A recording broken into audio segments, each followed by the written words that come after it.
Sean P. Diddy Combs. That's the subject right now. The topic is serious. It's a federal case against Sean P. Diddy Combs. The bad boy entertainment mogul was arrested overnight at a Manhattan hotel and taken into custody by U.S. Homeland Security investigators.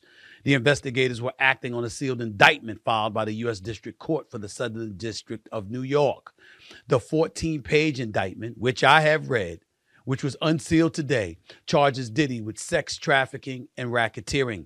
The federal government has accused Diddy of directing a vast criminal enterprise that he used to assault and traffic women. Here's a section of the indictment that essentially lays out the broad case against Diddy. He's accused of, quote, creating a criminal enterprise whose members and associates engaged in and attempted to engage in, among other crimes, sex trafficking, forced labor, kidnapping, arson, bribery, and obstruction of justice, end quote.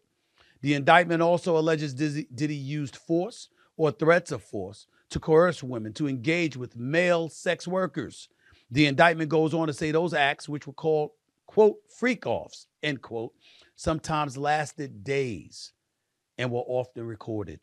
Federal prosecutors say various recordings were seized during the raids on Diddy's home in Los Angeles, homes, not one home, homes as in plural, in Los Angeles and Miami earlier this year. The government also alleges participants of the quote-unquote freak-offs were often given controlled substances like ketamine and ecstasy to keep victims, quote, obedient and compliant, end quote. Combs will appear in federal court today where he's expected to plead not guilty. Federal prosecutors laid out the case against Diddy during a press conference earlier today in New York City, during which prosecutors also said they want bail denied and they want Diddy to remain in jail until his trial. P. Diddy Combs is expected to plead not guilty, and his attorneys say he deserves to be released until the trial date. Diddy's wave of legal troubles was spurred by a bombshell lawsuit filed by ex-girlfriend Cassie Ventura in November. The R&B singer accused the mogul of rape, sex trafficking, and physical abuse. The lawsuit was settled for an undisclosed amount a day after it was brought. He's in a world of trouble, y'all. My God, is he in a world of trouble. First of all, say some local police department. This is Homeland Security. So let's get that out the way first. This is Homeland Security. First off. Secondly, the sex trafficking, the physical abuse is something the ex-girl accused him of. Remember, he settled that the next day after the case, after she publicized it. He settled the case the next day.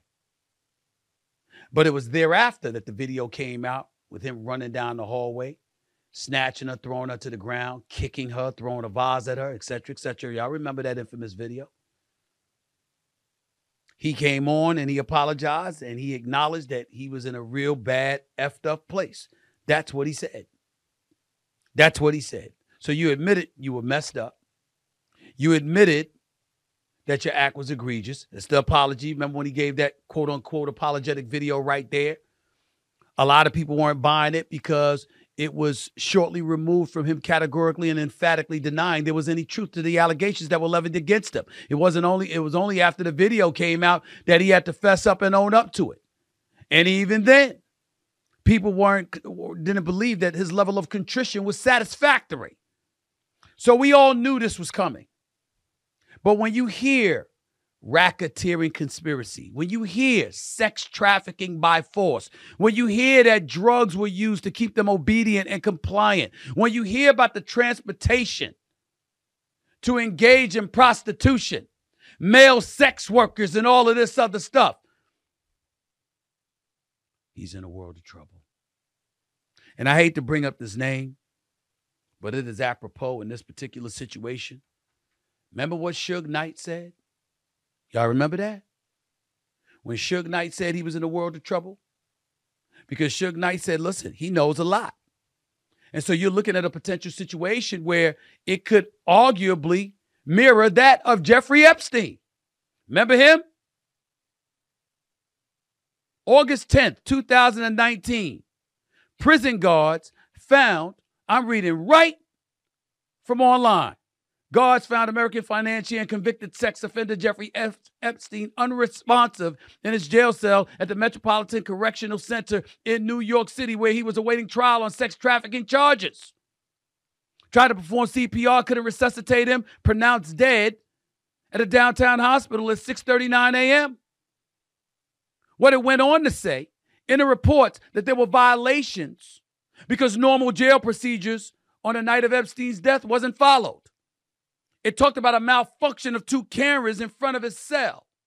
And you got people still to this very day with their conspiracy theories being thrown out there that it wasn't suicide, but ultimately intentional harm was brought to him because he knew too much about too many people. That's what Suge Knight alluded to when he was talking about P. Diddy. And as we sit here today, who the hell can deny that potential reality? Do we know? No. We don't know. But what we do know is that these are federal charges. What we do know is that his attorney has been on the record saying that he flew to New York as recently as a couple of weeks ago because they knew this was coming down the pike. And he wanted to show compliance and that he wasn't running from anything. And he's expected to plead not guilty. And he turned himself in, and months earlier he had turned his passports in, and family members had also turned their passports in. But let's lay this out because we need to understand and we need to gather a level of education in our own brains to edify ourselves to the kind of trouble you can get yourself in sometimes. Him, obviously so. Clearly, you can sit up there and say you're innocent until proven guilty. Nah, that's in the court of law. In the court of public opinion, he's already been found guilty. Can we just be real about that? In the court of public opinion, not law, in the court of public opinion, ain't a damn soul think he's innocent.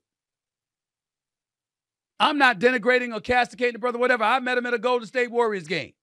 One time I went to a party and it was supposed to be his party. I never saw nothing like that. But without mentioning any names, without incriminating anybody, you see the names?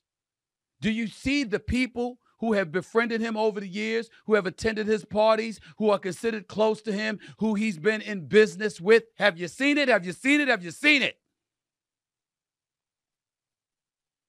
I mean, this has gotten very, very scary. Hollywood's in trouble. Hip-hop and R&B is in trouble.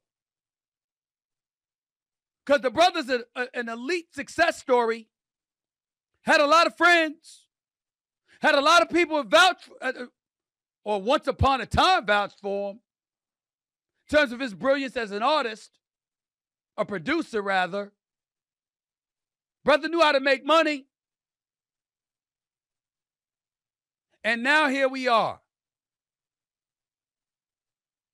When you're in that position, and you know so much,